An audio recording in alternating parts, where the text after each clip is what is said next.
Ахлабыстин быў нармалёвы.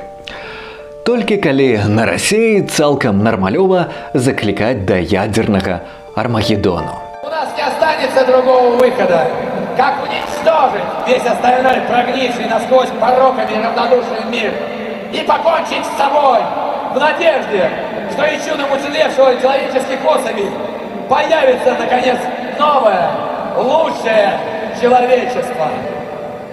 Только так! И это Биг Мак!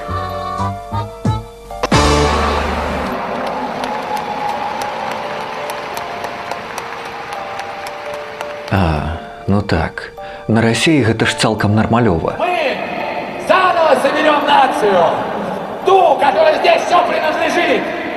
Мы создадим новое национальное общество, большую семью, империю, в конце концов. Это предсказывали старцы. Это единственный способ выжить русскому человеку.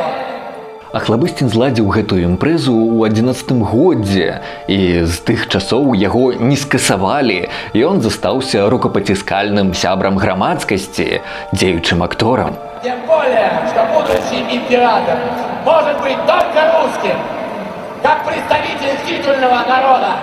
Ахлабыстин заўсёды быў рускасветным імперуючым вылюдкам, да таго даволі ваяўнічым. Не будь у нас ядерного щита, нас бы давно стерли с лица земли сторонники западных либеральных ценностей. На мою думку, культура, хворая на імперскасць, стварае хворых людзей значна часцей за здаровае грамадства. Просто хваробы кагосьці мы заўважаем адразу, а на іншых нам патрэбен час. Але імперскасць гэта тая яшчэ атрута.